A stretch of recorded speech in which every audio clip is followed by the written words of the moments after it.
Paul Thomas Anderson's One Battle After Another is out in theaters, and maybe it should have been called One Oscar After Another. Either way, it's the Christmas movie of the year. Welcome back to Movies Good, Internet Bad. I'm Corey, that's Shane, and these are going to be our thoughts on the new Paul Thomas Anderson flick, One Battle After Another. Please like and subscribe. Let's get that out of the way. Non-spoiler thoughts up first, so that way people who haven't seen the film yet can hear a little bit from us. Shane, I have a feeling I know what you're going to say, but did you like this movie? I absolutely adored it. I was locked in. I was lockjawed in Yeah. for the entire 2 hours and well, 40 well minutes played. of this film that flew by. Flew I by. looked at that runtime and I was like, I don't know how this is going to go. And then by the end of it, it felt like it was an hour and a half. Yeah. It flew by for me. Almost everything worked in this film for me, from the cinematography to the humor to the direction.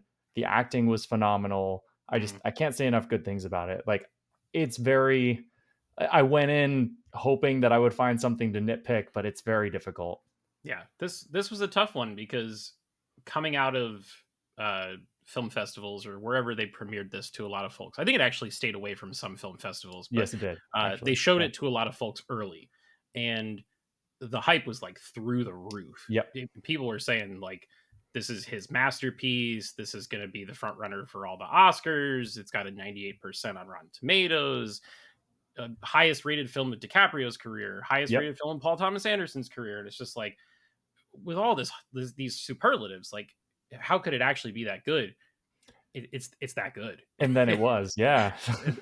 That doesn't happen that often. Yep. And uh, I'm gonna stutter and fumble over my words during this entire review because I I liked it so much, and there's so many things that I want to dive into. A lot of it is spoilery, but Yeah. my God, the precision and the craft and the meticulous nature, like, there's a reason why Paul Thomas Anderson is one of the like most revered contemporary filmmakers, right? And Hmm. it's not because he's like a box office king or anything like that.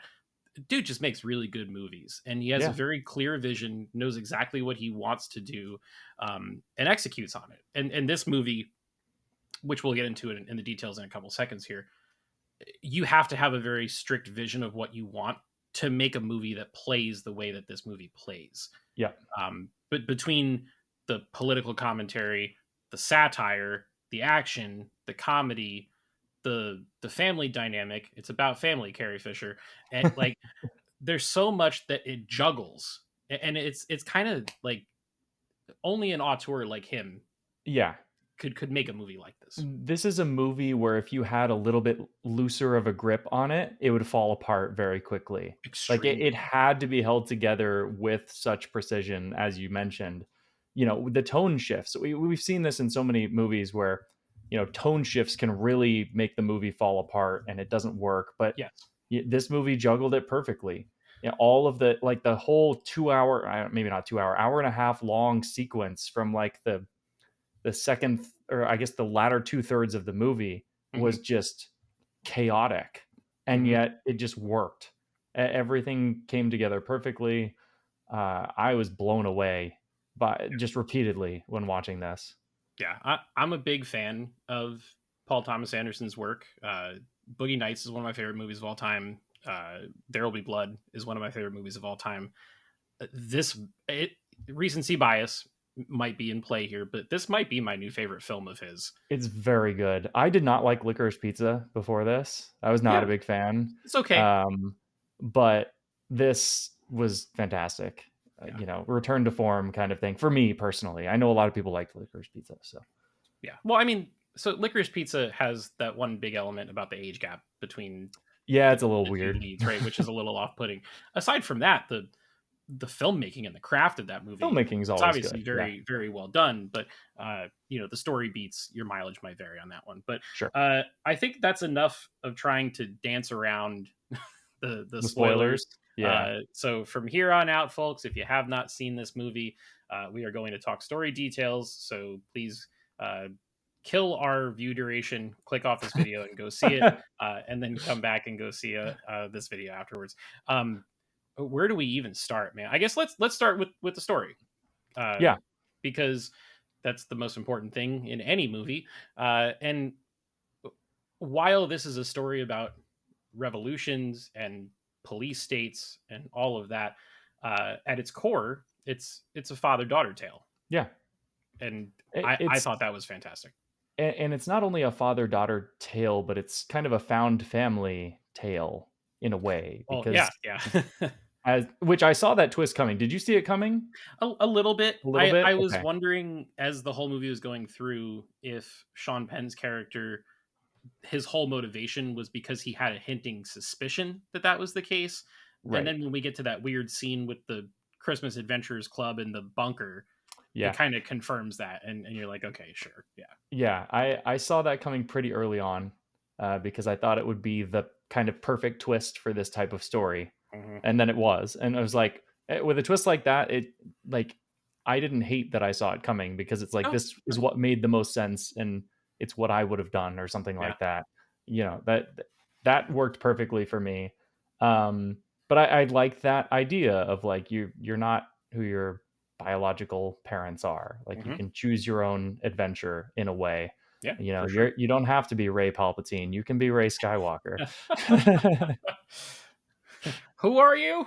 Don't worry about it. Anyways, but in terms of like actual story, it's a relatively simple actual story, Yeah, but for I sure. think the commentary on real life was readily apparent across the board. Hmm. You know, all they once we got like in the first 10 minutes they started talking about immigration, or it was like the first 30 seconds of the movie. It was like your Hmm. ICE detention and timing wise a little bit weird based on what just happened like 2 days ago. It Um, reminds me of when we reviewed Andor earlier this year, because yeah, there was and a then lot all of the stuff stuff in happened Andor at the same that time. was Yeah, as it was happening, but they make these like, this movie was shot a right, year and a half, 2 years ago, like, right, there was no way of knowing that, 1, it was gonna be a thing, and 2, it was gonna be a thing the week that the movie came out, like, right. that is really creepy, Yeah, but man, it really works, like, it really feels like it's a movie of the time. yeah, for sure. And it's interesting because this movie was based off of loosely based off of a book called, I believe it's called Vineland. Oh, Vineland, yeah. is that so? It's an Which is adaptation? like a Okay, movie, or it's a book about like revolution and like Ronald Reagan era gotcha. America, and he kind of loosely based little vignettes on it and then put it all together into Huh, this film. okay. Actually, we talked about this movie in our like movies we're anticipating for the next year video, which we Did did we? like way back when. But it was not called One Battle After Another. It was called Battle at Bacton Cross or Right, something, and and they I think renamed it. we had mentioned, like, what an awful title Yes, we for did. a marquee movie from, like, a big name director. Correct. The renamed title is much better. Yes, and I think too, if you know that title going into the movie and they start mentioning it, you know that it's going to be like a big third act thing. And so Sure, I feel like yeah, one yeah, battle yeah, after yeah. another, it leaves the movie like room to breathe a little bit. The title is not in your face about what the movie's going to be. Yeah, for sure. Story-wise, there were a couple things in the trailer, or the trailers, I guess, that I wish I didn't see going into it. Because I don't know why every big movie studio does this, but like some of those good bits are always in like the third act of the movie, and it's like, Yep. damn it, I saw that already. Like, Yep. so the bit where Del Toro and DiCaprio are in the hallway, and they say their goodbyes, and he says, Yeah, "Thank you, and Sensei. Thank you, the Sensei. thing Viva rolls Laredo over. Japan." Yes. Yeah. My audience must not have seen the trailers because they were roaring with Yes. laughter when the rug folded down. Yeah. It Yeah. like I was expecting applause because Right. they were eating it up like fucking meatloaf. It was insane, and I was like, man, I saw that gag like 3 Right. times It was the because stinger of the trailer. And right, so because you know it. I go to the movies too often, and they Right. play these trailers for movies. I was like, damn it, Yes. like, Yep.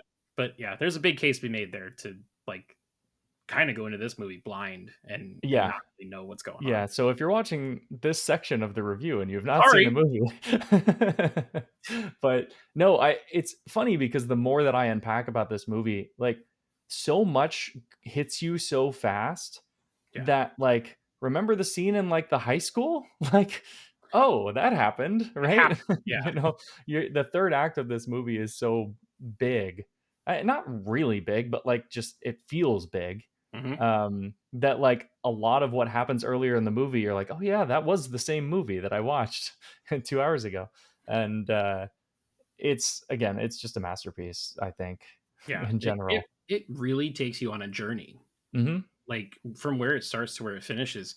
It feels like I know that there's a time jump, right? Because the kid's a baby and then she's 16 in the Right. movie, but like it really feels like this long, big arc that Yeah. happens.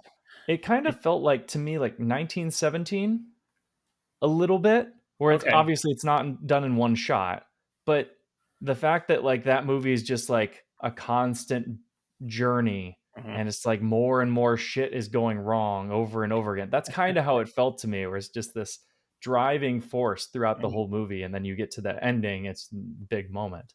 Yeah, but I like to make jokes because a lot of like Twitter film critics use the same buzzwords when they review movies, and the one that I've seen the most for this film is the word propulsive, and I was Mm. like, okay, I get it. Like the Danny Yeah. DeVito gif, It's like I a get it now. snowball.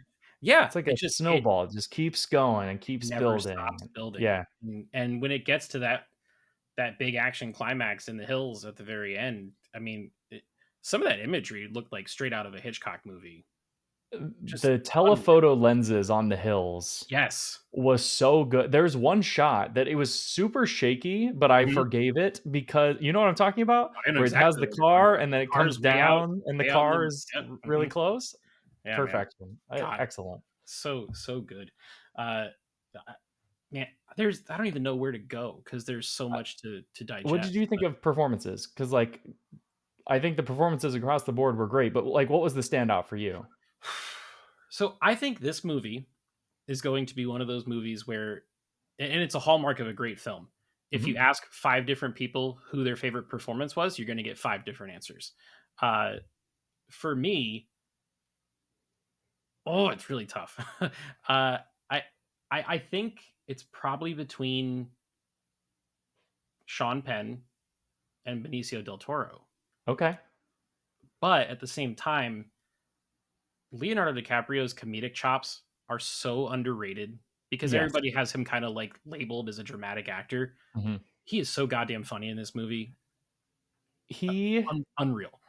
He is incredible in the movie. The only thing about it was I feel like once you see enough Leonardo DiCaprio movies, you've seen that performance in subtle ways before. I guess. I Yeah. was seeing a little bit of Once Upon a Time in Hollywood in this character.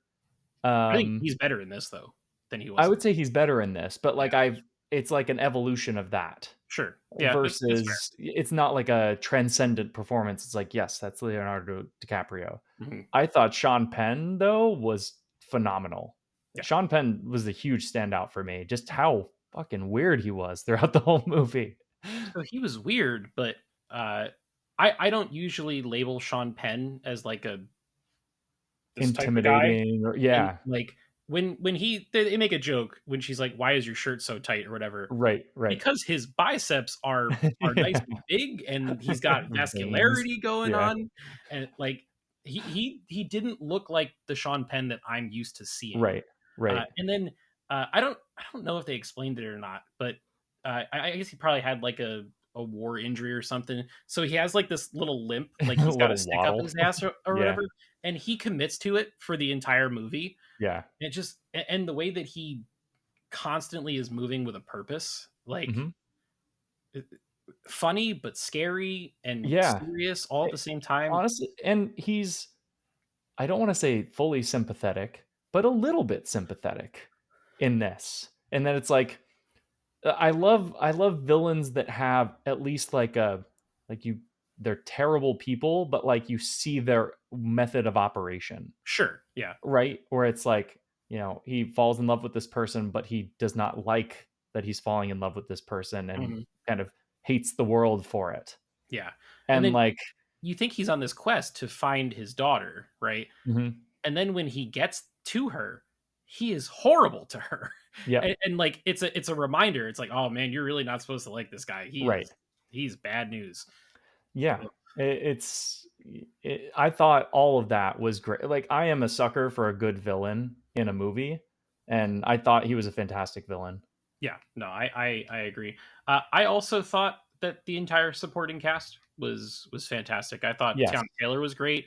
I think Chase Infinity, who plays the daughter, correct. uh, That's I debut film, I right, think. big Yeah, feature film debut, and she has to she was hold her own excellent. with DiCaprio and Sean Mhm, Penn for most of her and scenes, she which is did. wild. I thought Uh, Regina Hall was also very good.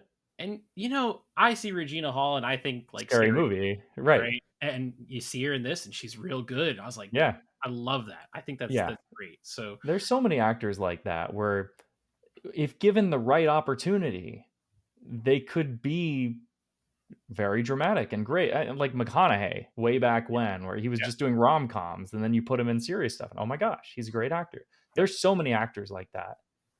yeah. I think Bryan Cranston is the first one that comes to mind for me. Yeah, He did yeah. Malcolm in the Middle for like 8 years or something, and then Mhm. does Breaking Bad, and it's Yep, one of the most awarded dramatic performances in history. So yep. always cool when you get to see an actor or an actress kind of be out of their comfort zone a little bit. So one thing I want to talk about very quickly, because there's not too much to say about it, but it's a really important part of the movie, is the musical score. Yes. So as a music major, I went to school for music. I have 2 degrees in music. The fact that they created a musical score that created so much tension Yeah. and drove the movie forward with a piano and a set of hi-hats. Mhm. For the most part, that's it. That's It the entire reminded me a little bit of, orchestration. like, Birdman in Yeah, some yeah, yeah, way, yeah. where it's just, like, kind of that driving force behind the movie, Mhm. but it's, like, off-putting Yep. and, like, you just feel uneasy listening to it. Yeah. I think that's gonna be a front runner for the Oscar this I think year. so too. It's so off the wall and different from what you would typically expect in a Hollywood score, Well, yeah. that maybe that'll put some people off of it, but I think it is such a big part of the film No, that people will it's give huge. it credit. Yeah, and typically when you see a movie that costs $150 million to make that's got big action sequences, it's a massive orchestra. It's a Right. 50 or 60 piece group of Mhm. musicians, and it's just this real stripped down, jazzy, funky kind of vibe Yep. going on. I thought it was excellent, and Mhm. I agree with you. I think it'll probably be in Oscar consideration. How did you feel about cinematography, production design, all that stuff? Yeah, I mean, we talked about the cinematography, but I think, I mean, this was shot in VistaVision, right? I didn't see it in 70 millimeter or IMAX or anything like that, so I'd like to see it in a larger format if I can. But like just even having the full, 16 by 9 aspect ratio Yeah, yeah, yeah. was fantastic. I think all of that, it just felt big, Hmm. especially in the 3rd act when there's one shot where he's, meeting up with the bounty hunter to switch Oh, the where the girl two over to the cars are in the car. bottom. Yeah, the cars Yeah, are on the opposite side, they're in the middle, and it's like this mountain between them. I was like, "Yes, this that's is it. just This hanging is on a wall. fantastic." That's it. Yes. Yeah, Yeah, there's so many films that you can say that about, but this is one of them where it felt like most frames were like a work of art. yeah. And for those who don't know what VistaVision is, it's a technique that was used back in the day that kind of faded into obscurity and has seen a little bit of a resurgence. The Brutalist last year, which Yep, was up for a lot of Oscars, yep. that was shot in VistaVision as well. Basically, what it is you're taking 35 millimeter film and rotating it 90 degrees and then feeding it into the camera that way, so that way you get as much resolution as possible. It's also really important because there are 4 theaters in the country. I think there's 2 in LA, one in New York, and one in Boston, They can where they're play it that actually way. playing it in VistaVision, which Got this it. is the first movie in, I think, a couple decades where it's actually not only shot in that format, but being shown that way too. And then I think there's about 10 or 15 other theaters in the country that are showing it in 70 millimeter IMAX, and then us normal folk have to see it in regular theaters. But a really cool, interesting thing. And between like Oppenheimer a couple years ago, Sinners came out earlier this year and was, it went between the 276 Panavision and the big 70 millimeter IMAX, and now this is VistaVision. The Brutalist kind of feels like celluloid's making a little bit of a comeback, and the Yeah, movies are and better for large format especially is making a comeback. Not a comeback. It's that is the new thing is large format even it. for smaller dramatic works because Yep. they realize that that is an experience you can't get at home. People won't wait for streaming if there is an incentive to see it in the theater That's right. that is, hey, I can't get this at home. You Yep. can't get a full IMAX screen at home, No. No. and that's pushing people to go to the theater. Sinners did very well. I think this will do better than people expect because of the word of mouth. Right. At first, everyone was talking about, oh, it's going to be a big flop, and like, first off, who cares? Like, we got a fantastic It's a film. I do gift. not give a shit how much money Movie's it a gift. makes, Yeah. but I really hope it does well just for the artwork. Yeah. I think box office wise, you have a couple big movie stars in this movie that will Hmm. pull in the normies. You've got the Paul Thomas Anderson of it all that will bring in the film snobs. Put those two together, movie's great. You get good word of Yeah. mouth. I think it'll. I don't know if it'll make its money back because 150 million is a lot to Yeah. spend. And that's not counting marketing or the splits that the theaters take or whatever. But Yep. uh, when you look at it in the context of the year that Warner Brothers has had, they had uh, It's a write off. Sinners, the Minecraft movie, Yeah. Final Destination, uh, the Conjuring movie, Superman. Like, I think they had like a record number of movies that opened to at least $40 million, which has never happened before from one studio in one calendar year. So Yeah.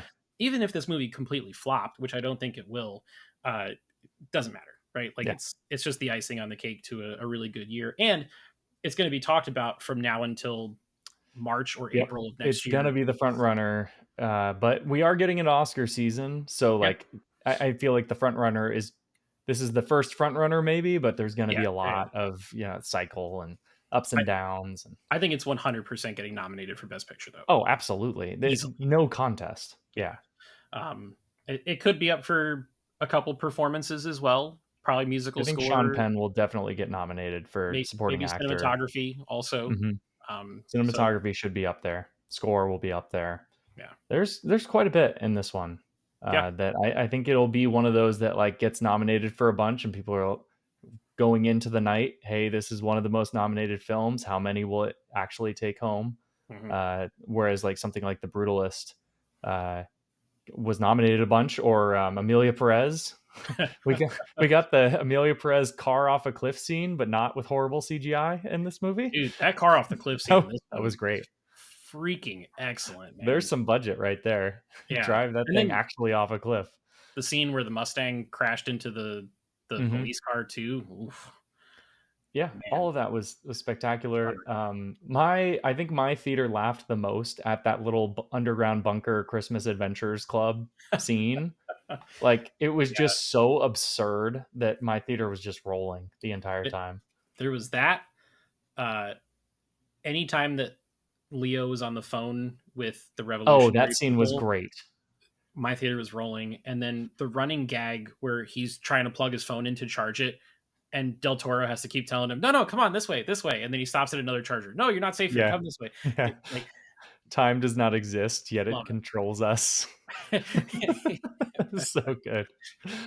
I Yeah, loved that. yeah, it I was good. loved when he fell off the building and like went down on the tree. And then he calls up Del Toro's character, and they're like, "Yeah, he fell 40 feet and got arrested." Yeah. Just Series of really unfortunate events there, some but really funny lines. loved it all. It was Uh, funny. I was laughing a lot. oh, the other one that my theater erupted at is all the way at the end when Sean Penn's character says that he got reverse raped, Oh and yeah, that Semen Demon. semen demon that was, what on earth is going on in the end of this There's movie? a lot of stuff in this movie where I'm like, how demented is Paul Thomas Anderson's mind I in this? I'm fine with it. Yeah. More of it. I hope he It's keeps making just so movies forever. weird that it Yeah, works so well. yeah. But I turned to my lady at the end of this one and I said, "This is why we go to the theater. This is why we Absolutely. go see movies." Yep. Like I've watched I think over 100 films this year, And like, still, even after seeing 100 movies so far, that one was over after like almost 3 hours, and I was like, man, round two, like, I just want to turn right back around and watch that one over again. Yeah, that is my favorite movie of the year so far, and I don't think it's particularly close. Yeah, it's up there for me. So that's very cool. But any final thoughts before we take this one home? No, if you are somehow watching the spoiler section and you haven't seen the movie, go see this movie in a theater. Yeah, for sure. It's definitely worth seeing big. Well, that's going to do it for this one. We would love to hear your thoughts. Have you seen one battle after another? Do you agree with us? Do you disagree with us? What are your thoughts on its Oscar chances next year? Drop those comments below. We'll make sure to answer every single one. Please like this video if you liked it. Subscribe to the channel if you have not already. No idea what the next video is going to be because Alien is over, but we reviewed the entire Alien Earth series. You can go check that out on the channel. We're moving into Oscar season. All the trailers I saw before one battle after another were for lots of Oscar bait type movies. Thanks, Bevo, for chiming in on that one. So once those movies come out, you can come to the channel and we'll have reviews for all those. So be on the lookout for that and so much more. Until next time, we'll see you guys in the next video.